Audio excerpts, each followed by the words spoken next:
Halo adik-adik sekolah minggu sekalian, selamat hari Pentakosta bagi kita semua. Ayo adik-adik sekolah minggu sekalian, perhatikan dulu ke sini ya, duduk dengan tenang. Kita akan kembali mendengarkan firman Tuhan. Untuk itu, lipat tangannya, tutup matanya, kita berdoa. Kita berdoa. Terima kasih Tuhan, karena Tuhan begitu baik menyertai kami. Saat ini kami mau mendengar firman-Mu, berkatilah kami semua. Dalam nama Yesus, kami berdoa. Amin. Nah, adik-adik sekolah minggu sekalian, firman Tuhan bagi kita pada saat ini tertulis dalam Titus pasal 3 ayat 5. Titus pasal 3 ayat 5, demikian dikatakan. Pada waktu itu, Dia telah menyelamatkan kita, bukan karena perbuatan baik yang telah kita lakukan, tetapi karena rahmat-Nya oleh permandian kelahiran kembali dan oleh pembaharuan yang dikerjakan oleh Roh Kudus. Demikian firman Tuhan. Nah, adik-adik sekolah minggu sekalian, pada hari ini gereja kita merayakan peringatan hari turunnya Roh Kudus. Hari turunnya Roh Kudus atau yang dikenal juga dengan istilah Pentakosta. Pentakosta. Coba dulu, serentak dulu kita mengatakan. Pentakosta. Iya, puji Tuhan. Pentakosta ke-50. Hari ke-50 setelah kebangkitan Tuhan kita Yesus Kristus. Jadi, pada Pentakosta pertama, pada saat itu adik-adik, di Yerusalem, para murid atau para rasul, mereka berkumpul di suatu tempat, tiba-tiba ada turun dari langit suatu suara seperti suara angin keras. Seperti apa dulu suara angin keras? Coba dulu tirukan dulu. Suara angin keras itu seperti apa? Iya, sama-sama dulu. Suara angin keras, tirukan. Iya. Iya, seperti itu. Turun dari langit, suara angin keras, lalu ada lidah seperti nyala api menghinggapi para murid Tuhan Yesus saat itu. Hal itu membuat para murid menjadi mampu untuk bersaksi, memberitakan firman Tuhan. Namun bukan seperti biasa saja, ada yang istimewa karena mereka bisa berbahasa lain. Coba dulu di sini siapa yang tahu bahasa Inggris? Bagus, pintar. Bahasa Spanyol ada yang tahu? Bahasa Jerman? Bahasa Portugal, Italia, Rusia, Afrika ada yang tahu? Nah, gimana ya kalau kalian tiba-tiba bisa berbahasa Jerman, bahasa Afrika, bahasa Italia, bahasa Spanyol. Luar biasa kan? Hebat kan? Kalau tiba-tiba bisa gitu. Nah, dari yang tidak bisa menjadi bisa berbahasa lain. Nah, demikian waktu itu adik-adik, para murid atau para rasul, setelah dihinggapi Roh Kudus, mereka bisa berbicara dengan bahasa lain. Waktu itu banyak orang berkumpul tercengang dengan situasi itu. Ada orang Partia, Media, Elam, Kapadokia, Pontus, Yudea, dan orang Asia. Banyak bangsa berkumpul di situ. Mereka tercengang, terheran-heran. Loh, para murid itu kok tiba-tiba bisa berbicara dengan bahasa kami, bisa berkomunikasi dengan kami. Itulah keistimewaan saat itu, Pentakosta saat itu, itulah kuasa dari Roh Kudus, membuat para murid bisa berbicara dengan bahasa lain. Namun bukan itu saja yang istimewa. Pada 3 minggu lalu, cerita Alkitab di sekolah minggu sudah ditarakan bahwa Rasul Petrus maju mewakili para rasul lain mengutarakan bahwa Yesus yang kamu salibkan itu, dia adalah Tuhan dan Kristus. Oleh karena pemberitaan yang penuh dengan kuasa itu, pada akhirnya banyak orang bertobat dan memberikan dirinya dibaptis. Ada berapa orang waktu itu? Ada 3.000 orang. Itulah banyaknya orang saat itu ketika mendengar kesaksian dari Rasul Petrus yang telah menerima Roh Kudus, menjadi bertobat dan menerima dirinya untuk dibaptis. Itulah pada saat itu adik-adik keistimewaan dari Pentakosta yang pertama, turun suara dari langit, lidah seperti nyala api, para murid berbicara dengan bahasa lain, dan kemudian 3.000 orang bertobat dan memberikan dirinya dibaptis. Itulah keistimewaan pada Pentakosta yang pertama saat itu. Lantas, hari Pentakosta saat ini, apakah pesan dari Alkitab, teks firman Tuhan saat ini kepada kita semua?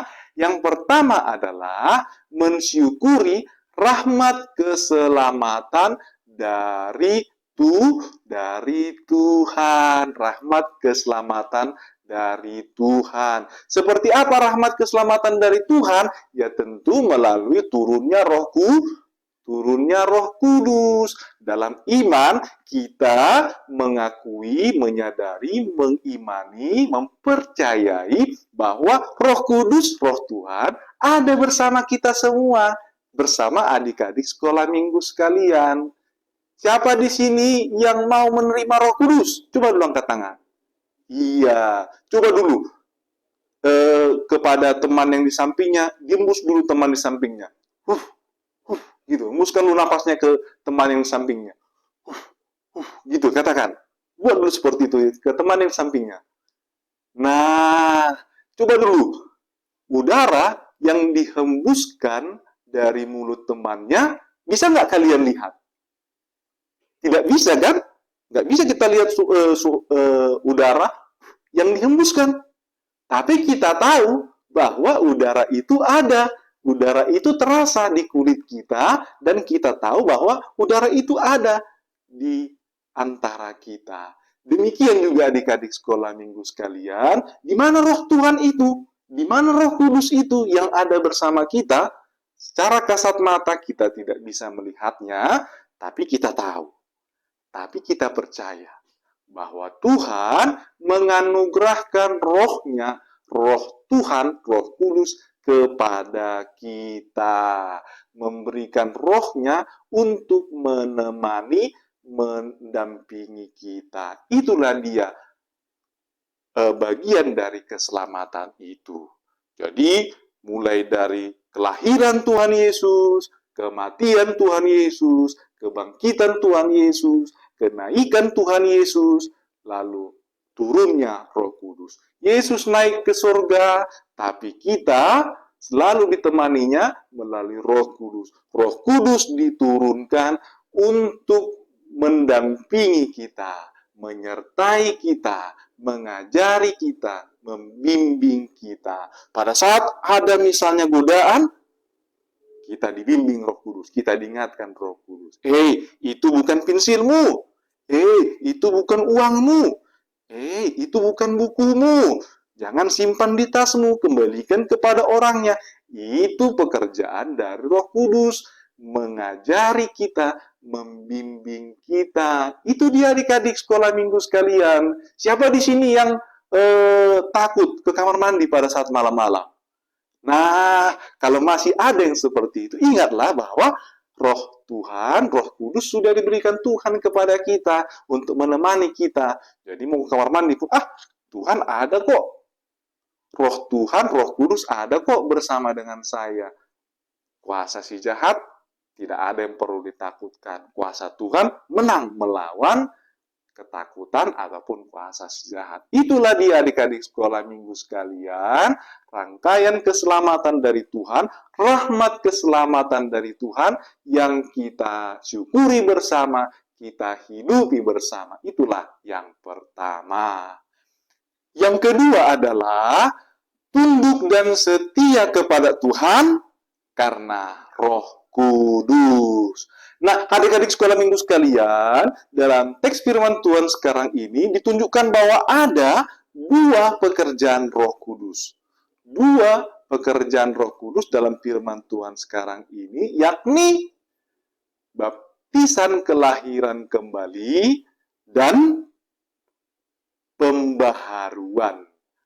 Pemandian atau baptisan kelahiran kembali dan pembaharuan yang dikerjakan oleh Roh Kudus. Coba dulu, semua kita di sini sudah dibaptis atau belum? Nanti boleh ditanyakan ya kepada orang tuanya ya, apakah sudah dibaptis atau tidak. Kalau sudah, bagus. Kalau tidak, bolehlah dimintakan kepada orang tuanya. Bapak, Mama, bolehlah saya dibaptis. Orang-orang yang dibaptis, dimandikan atau dipermandikan, ia adalah dibaptis dalam nama Allah Bapa, Anak, dan Roh Kudus. Baptisan atau pemandian kelahiran kembali artinya kita dilahirkan kembali. Kelahiran kembali bagaimana? Kelahiran kembali menjadi anak-anak Tuhan, pewaris kerajaan sorga, kerajaan Allah. Jadi benar, kalian anak Bapak, kalian anak Mama. Adik-adik sekolah minggu, anak-anak Bapak, anak-anak Mama. Tapi oleh karena permandian kelahiran kembali, kita semua menjadi anak-anak anak-anak Tuhan. Siapa di sini yang mau menjadi anak-anak Tuhan? Puji Tuhan, bagus, bagus. Mudah-mudahan ya, jadi orang-orang yang dilahirkan kembali atau menerima permandian kelahiran kembali, dia menjadi anak-anak Tuhan. Ya tentu perangainya pun ya jadi anak-anak Tuhan dong. Benar-benar ditunjukkan sebagai pewaris kerajaan surga. Yang mana itu? Yang selalu menerima pembaharuan oleh Roh Kudus. Menerima pembaharuan oleh Roh Kudus. Jadi yang awalnya dia adalah hamba dosa, sekarang menjadi anak-anak Allah. Yang awalnya menjadi budak nafsu dan keinginan, dia menjadi pewaris kerajaan surga. Oleh karena itu, jangan mau ya adik-adik ya, diliputi atau mau menjadi diperhamba dosa.